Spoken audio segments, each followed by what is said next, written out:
बहुत समय पहले घने जंगलों और पहाड़ियों से घिरे एक हरे भरे प्रदेश में एक खरगोश रहता था। नाम था गोलू। गोलू सिर्फ तेज ही नहीं था बल्कि बेहद चतुर, शांत और मेहनती था। उसका घर एक नींबू के बाग के पास था जहां सुबह की धूप सबसे पहले पड़ती। गोलू रोज भोर में उठकर कूदते हुए जंगल में जाता, ताजे पत्ते खाता और फिर अपने बिल को साफ करता। जंगल के दूसरे हिस्से में एक बंदर रहता था, नाम झमझम। झमझम चंचल था, शरारती था और सबसे ज्यादा उसे अपनी अक्ल पर बड़ा घमंड था। वह मानता था कि दुनिया में उससे ज्यादा बुद्धिमान कोई नहीं। लेकिन एक बात थी, वह मेहनत से हमेशा दूर भागता था और आसान रास्ता ढूंढता था। गोलू और झमझम एक दूसरे को जानते तो थे, लेकिन उनमें दोस्ती कभी नहीं हुई। क्यों? क्योंकि झमझम हमेशा मजाक उड़ाता। अरे खरगोश, तू इतना मेहनत क्यों करता है? जिंदगी को मजे से जी, पेड़ पर चढ़ जा, इधर उधर घूम जैसे मैं घूमता हूँ।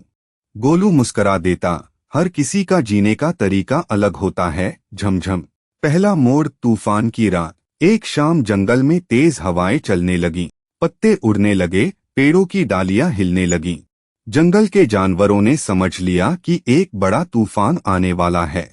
गोलू ने तुरंत अपने बिल के चारों ओर मिट्टी को मजबूत किया, छोटे पत्थर और लकड़ियां जमाई और प्रवेश द्वार पर सूखे पत्तों का ढेर लगाया ताकि हवा कम आए। झमझम, वह पेड़ों पर उछल रहा था, हंसी मजाक कर रहा था। जब दूसरे जानवरों ने चेतावनी दी, वह बोला, मैं हूँ बंदर महाराज। पेड़ मेरा घर, डाल मेरी रजाई, हवा मेरी सहेली, मुझे डर किस बात का?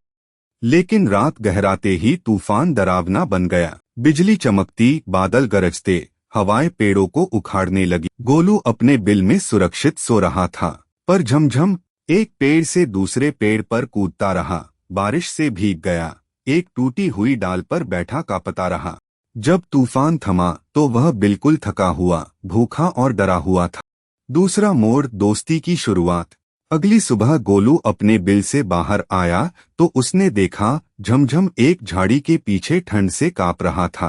गोलू ने बिना कुछ कहे उसे अपने बिल में बुला लिया। अंदर गर्मी थी, उसने बचा हुआ गाजर का सूप झमझम को दिया। झमझम ने पहली बार किसी की दयालुता महसूस